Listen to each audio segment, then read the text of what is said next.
Hey, it's me, Mila, once again. Uh, just wanted to go over the events of tonight, or this afternoon and evening tonight. They all just kind of rolled into one.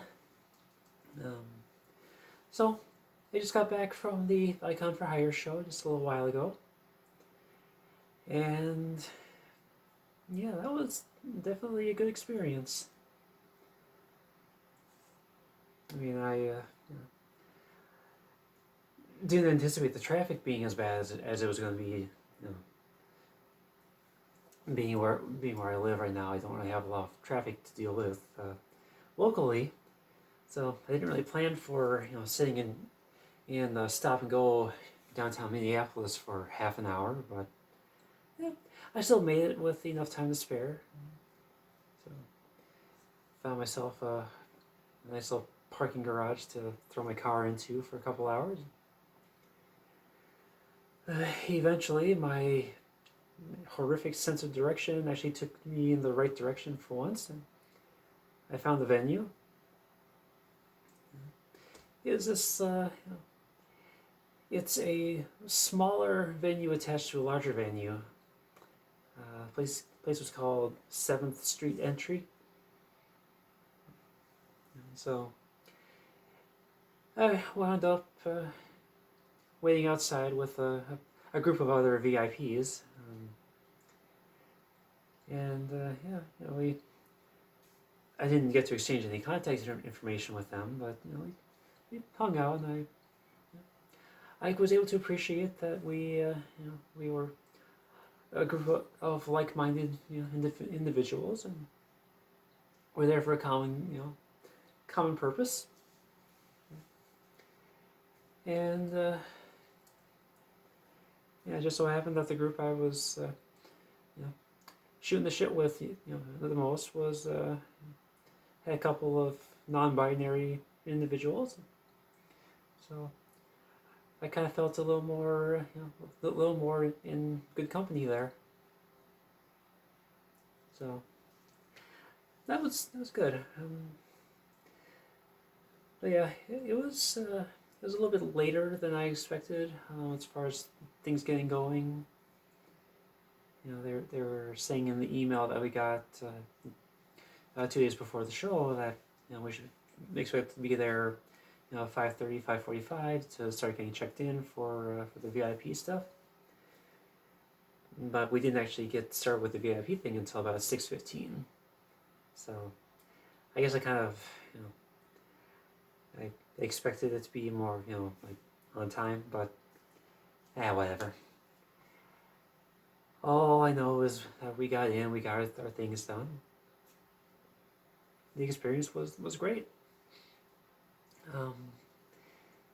But yeah, we started off the VIP crowd started with just grabbing a couple of quick pictures with Sean and Ariel, and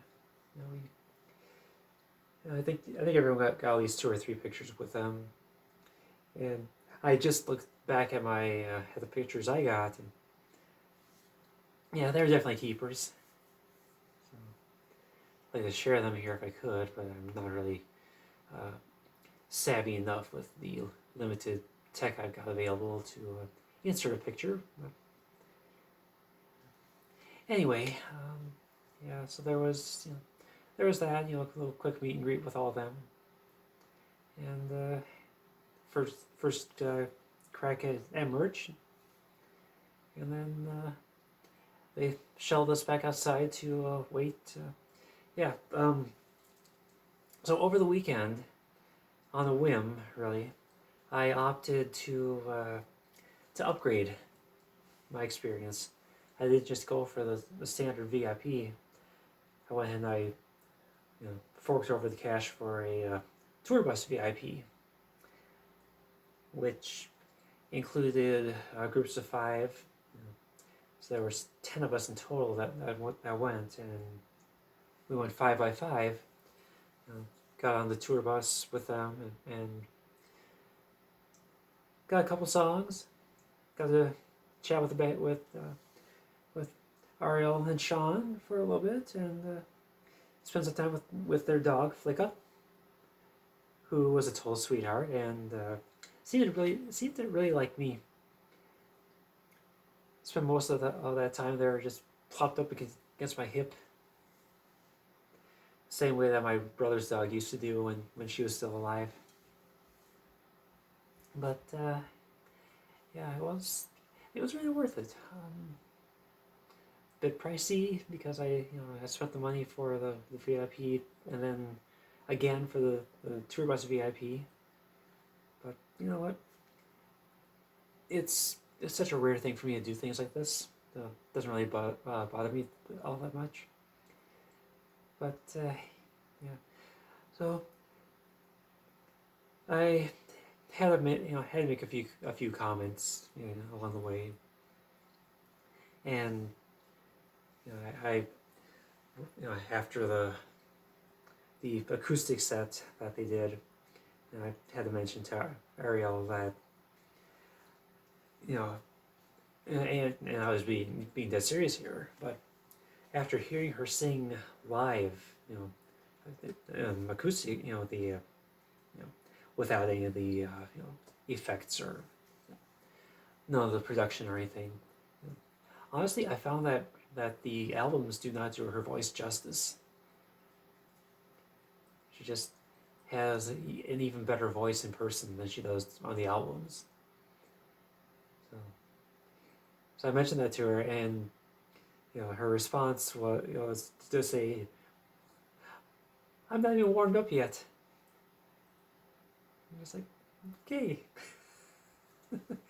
Not the response I was expecting, but I'm glad that the best was yet to come. And before we left the tour bus, we got a couple things signed. Unfortunately, I was not thinking when I left from home.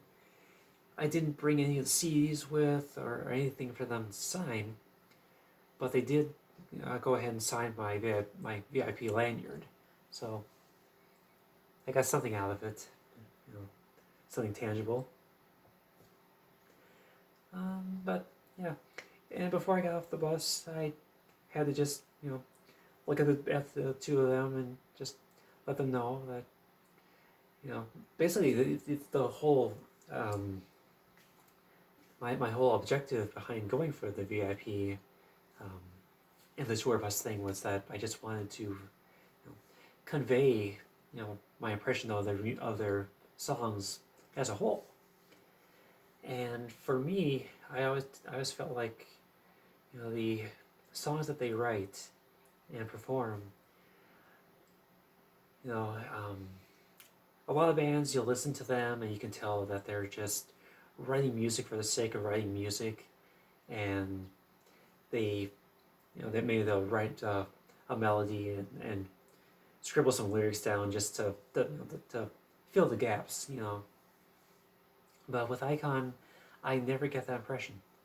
It's like every song has a purpose to it. It has like they're actually writing from the heart, and they truly believe in the in the lyrics and the meaning behind the songs.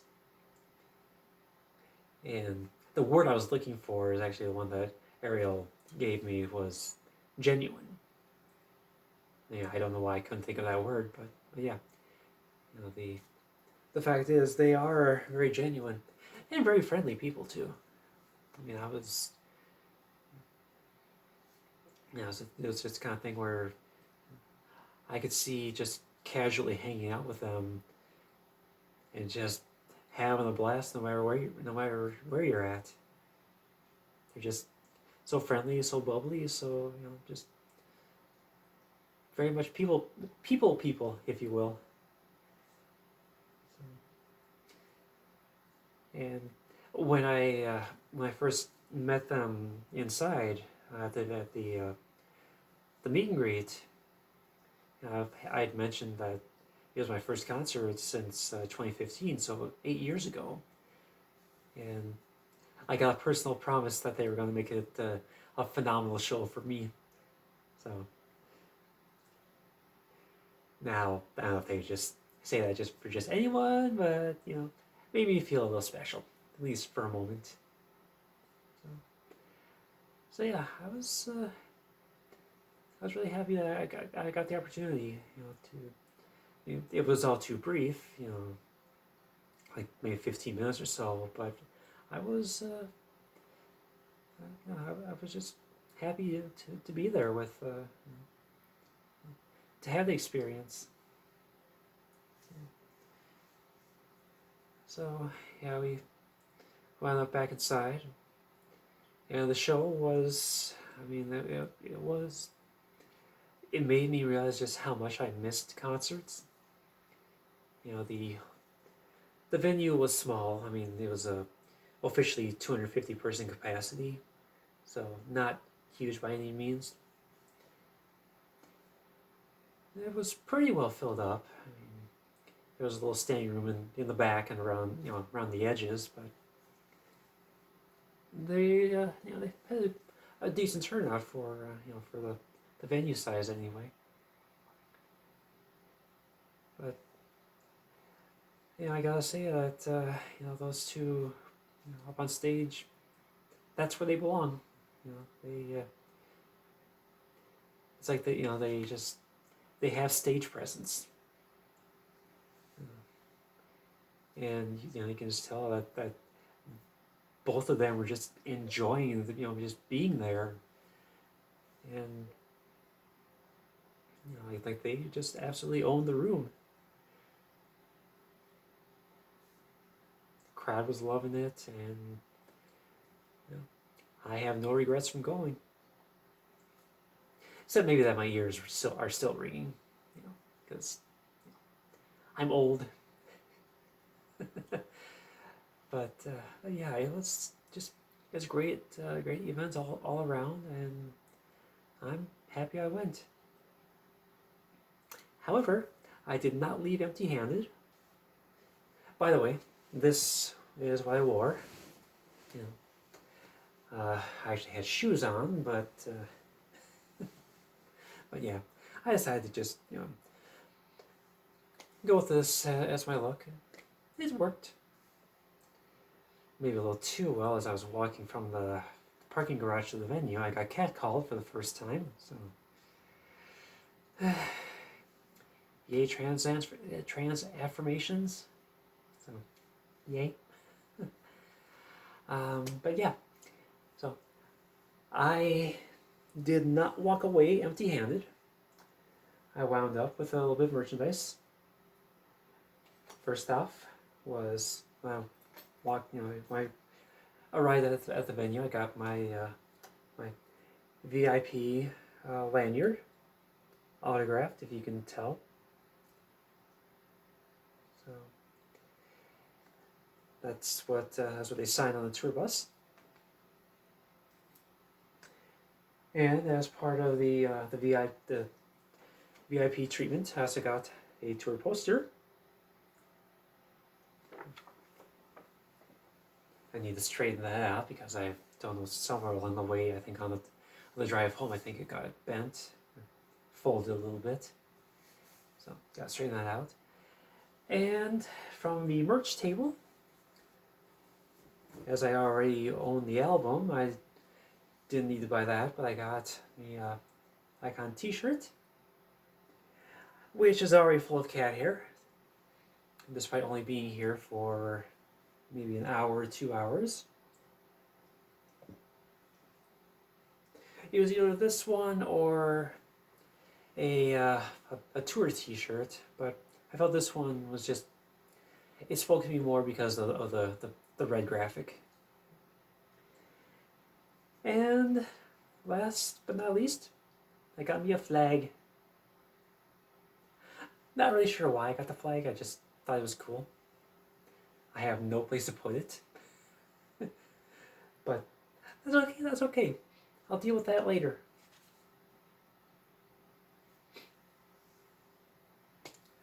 So, yeah, that was that was the highlight of my week, so far, my month maybe even. So I'm definitely glad that I got back into their music after so many years. And yeah, I wonder if I should talk about that a little bit before I go. Um, so, little history on my fandom with Icon for Hire. Kind of a broken history, really. But I first heard them through a Tooth and Nail Records sampler, circa 2011, 2012, back when Make a Move was their hot single. Yeah, I liked what I heard, and I wound up picking up the album, scripted, played it quite regularly, really enjoyed it. Started following them on Facebook, and just kept up with things.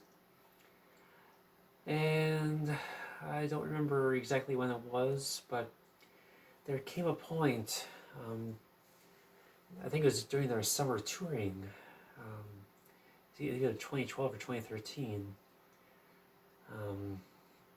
they actually published the lyrics on their Facebook page for the song "Now You Know,"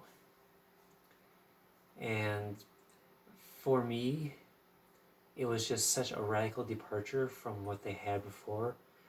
I mean, it was whereas before they were under Tooth and Nail Records to begin with, and I think because of that they had to kind of adhere to certain lyrical standards, and their music had to sound certain ways. I think it was, but anyway, the lyrics for "Now You Know" were a massive departure from it. I mean, you had vulgar language, profanities, and it was such a shocker to me after their previous album that the younger, less open-minded version of myself just couldn't cope really. So I just took a step back and just kind of wrote them off for a while. Actually, for the better part of the last decade. So, I mean, I still look back at that first album with a lot of fondness. And I just kind of forgot about them for a while until last summer when I forgot which song it was, but I want to say it was "Dismantled." It was the single that came out prior to "Ready for Combat," and I heard it, and I was reminded that I hadn't checked out their music for so long. Why not give it a second look? Just because I was curious. And I did that, and I just realized that there was all this phenomenal music that they've written over the past, 5 albums? 5 albums, 6 albums? Anyway, there's a lot of years worth of music there, and I just kind of fell in love with it all over again. And this gets a little more personal here, but last summer, around the same time, I was going through a massive depressive stretch, and I was thinking about this on the drive home after work, and I kind of wish I could have said, could have mentioned it too when I was on the tour bus, but I was, it was during the later part of the summer. I was listening to their song "Demons," and I was kind of zoned out at the time, just kind of just hating life, not really in a good place mentally.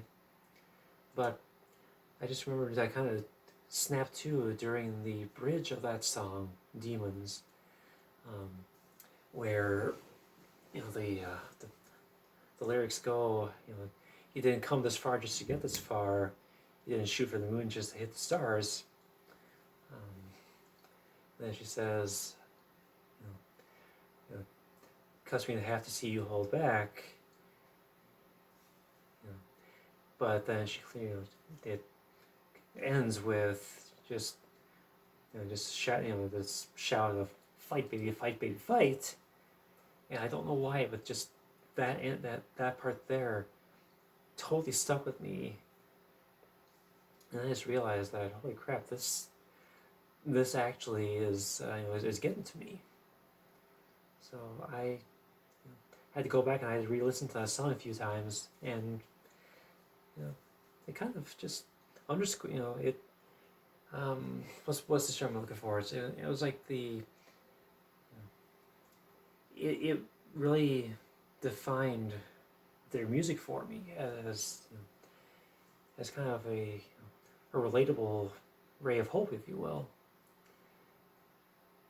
So I went through that, and just started to listen to as much as I could.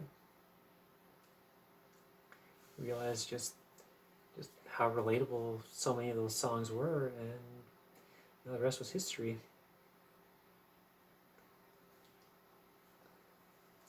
But yeah,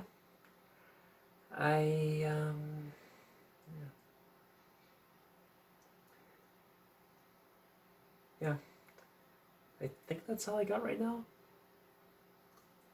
At least I'm really comfortable sharing at this point. But yeah, I just wanted to recount the day's experience, and as I'm about to go to bed finally. I got about 4 hours of sleep earlier today, and I've been up since about 1 o'clock yesterday afternoon. So I'm a little tired, but god damn, was it worth it. And on that happy note, I think I'm going to shut up now and get ready for bed. And maybe stop freaking the cat out, because I see her pacing around like she wants to come up here and pester me. I think she missed me today when I was gone. So she needs some attention. Alright, I am off, and I will talk about other things later on.